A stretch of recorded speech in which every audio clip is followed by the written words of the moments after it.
Hi, guys. Okay, Christmas is over. Time for me to get this started. Here we go. Today, I'm going to talk to you about a story, a thing that happened in our lives about 9 years ago. When I say our lives, I mean my daughter and me, or I, or whatever is correct on grammar there. But we had a dog. It was a beagle, full-blooded beagle. He has since passed away. But at the time we had him, and he loved to get out of our fence from time to time, and he's being a beagle, a scent dog, he would catch a scent trail and he would take off. And he typically ran the same direction every time, and so whenever he did get out, I was able to chase him and catch him and bring him back. But there was a time that he got out, and I didn't realize he'd gotten out. I didn't know he'd gotten loose somehow. I don't remember exactly what the circumstance of how he got out, but he got out and he'd been gone for a while. And so I went the direction that he normally goes and looked and looked and looked. And I just couldn't find him. And it was a week that my daughter wasn't with me because at that time we were still struggling with our custody situation, and she and I were dealing with that. And so she wasn't going to be home until the next day. This was a Thursday. I spent the day looking for that dog well into the night. Had a good friend with me, walking out probably till midnight or beyond even, walking the neighborhood. I was dragging a shirt of mine to give him a scent trail in case he got lost and he found my scent. Maybe he would, follow it back. And we looked and looked and didn't see him, didn't find him. And I spent the majority of that night praying because I did not want my daughter to come home the next day to find out that we had lost our dog. She loved him, and I loved him. He was my best friend for a while there.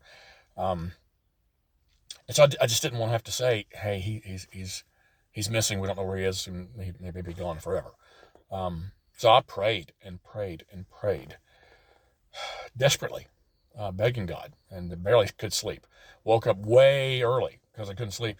Got my clothes on, got back out, went looking again.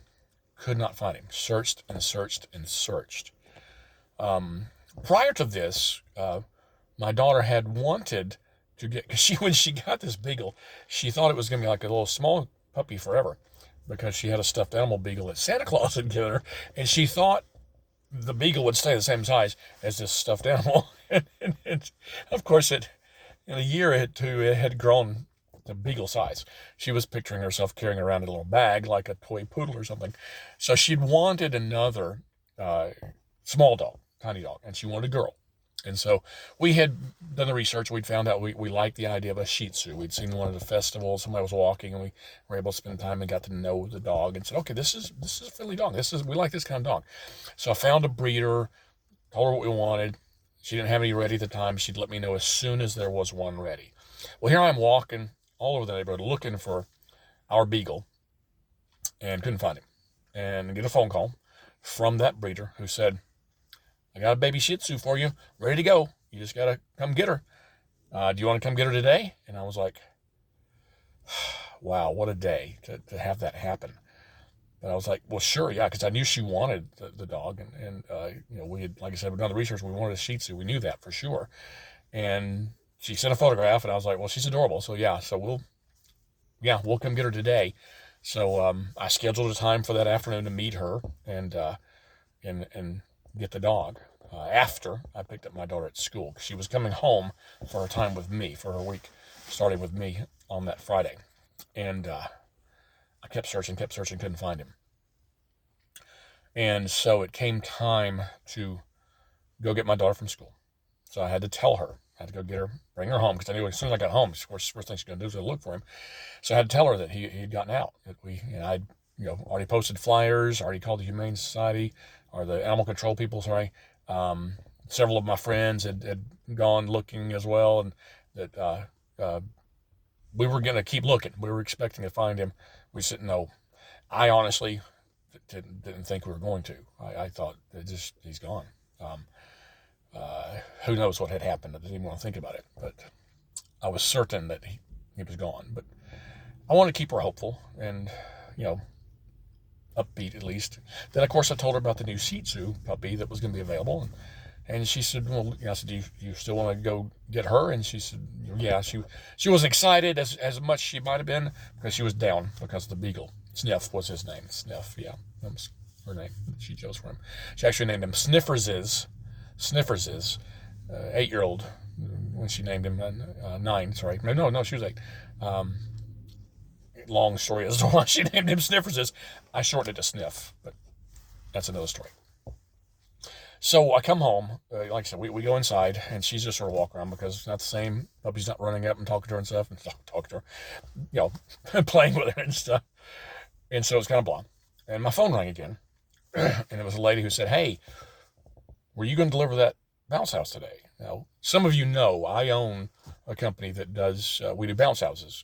I owned one by myself at the time. I co-own one now, Yard Party Events.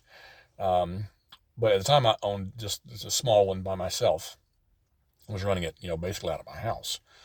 And I lived in Heron Bay. It's a golf course community down in Locust Grove. And this lady in Heron Bay had called to book something, weeks before. And I'd just totally forgotten about delivering her that morning. She needed it for her event the next day, but I typically delivered on Friday. Oh, I'm so sorry. I totally forgot about you. We've just had some craziness going on. Let me get that thing loaded up and I'll bring it up there. So my intent was to bring it to her before we went and picked up the Shih Tzu. So I loaded up in the van, drove it over to her house. It was, just a few blocks away because it was in my neighborhood. We get there and her husband came out and was talking to us, and so a very friendly guy, great guy, showed me where to set up the inflatable, and their dog came out. It was a little dog, a lot like a Shih Tzu. And so to try to get my daughter upbeat, I got her to get out of the car and see the dog, meet the dog, say hello, and just to maybe get her excited about the new dog coming. And so I told the guy the whole story of what happened. We're missing our beagle. I said, look, you live in our neighborhood. If you see a beagle running around, please call me. He's like a part of the family. We're missing him a lot. But we're going to go get this other dog today. And so I just kind of wanted to borrow your dog for a moment to get my daughter excited. So, nice guy. And so we delivered an inflatable, set it up, and we left. And I had not been home 10 minutes because we were getting ready to go pick up the Shih Tzu. I hadn't been home 10 minutes, and my phone rings, and it was that guy with the bounce house. And he said, "I found your dog." And I was like, "Are you kidding me? What?" So I was like dubious. There's no way you found my dog. I wanted a full description of the collar, everything. I wanted to know before I told my daughter, "We found the dog," and get there, it's not, But how many beagles were going to be out roaming around? And it turns out it wasn't in our neighborhood. It was down the major highway at a man's house. And he said, "Yeah." He said, I just happened to be driving down there and looked over and saw a man walking another dog at a beagle. And I pulled in and said, "Hey, is that beagle a stray?" And he said, "Yeah, he walked up yesterday." So as it turns out, the man worked in Griffin, which was a city away, and from our house was probably a 25-minute drive away to his office. And he'd forgotten something at the office that he needed for the weekend. And it was important enough for him to get back in the car and drive all the way back down there and get it.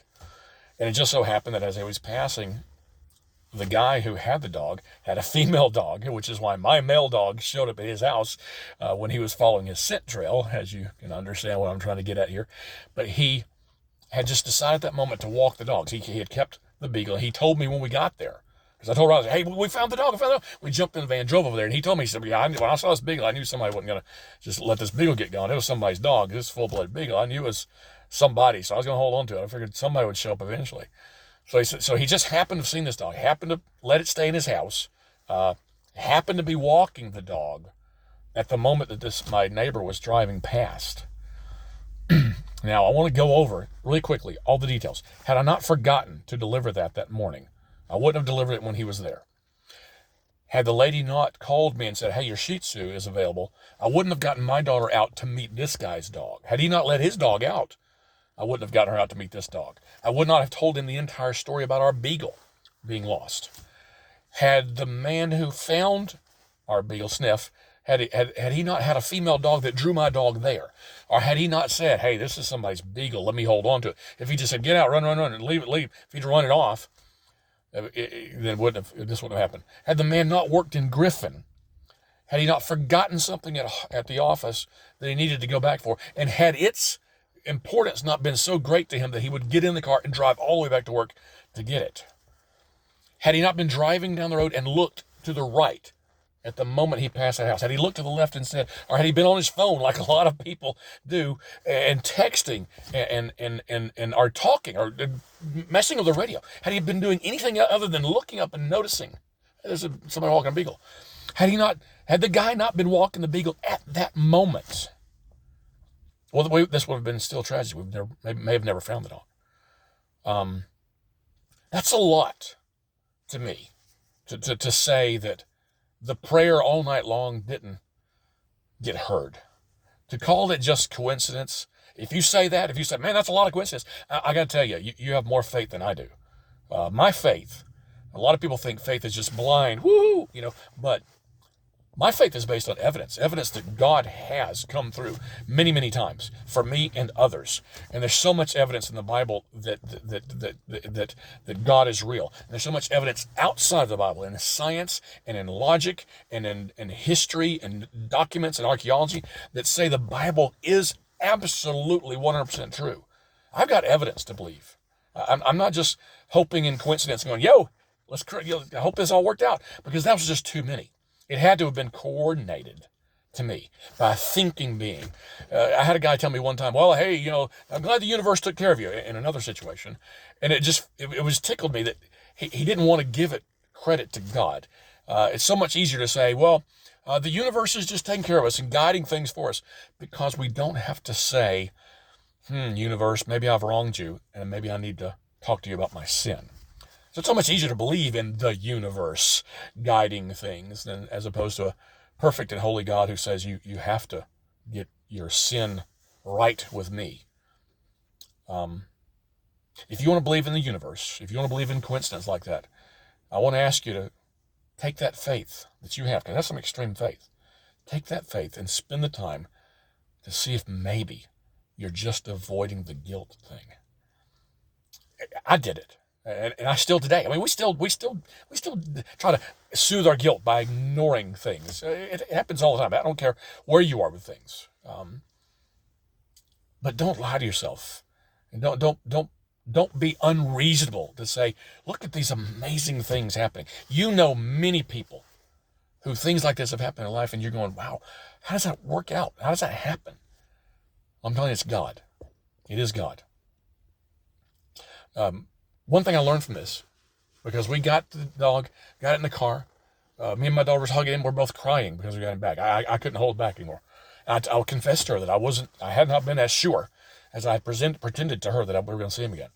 And I told her. So we held him, and we had a moment. We got to pray and thank God for bringing him home and bringing our family back together. We went and got the Shih Tzu, and we had a full day of fun with dogs at that point. I would jump through any hoop to take care of my daughter, to do things for her if I could.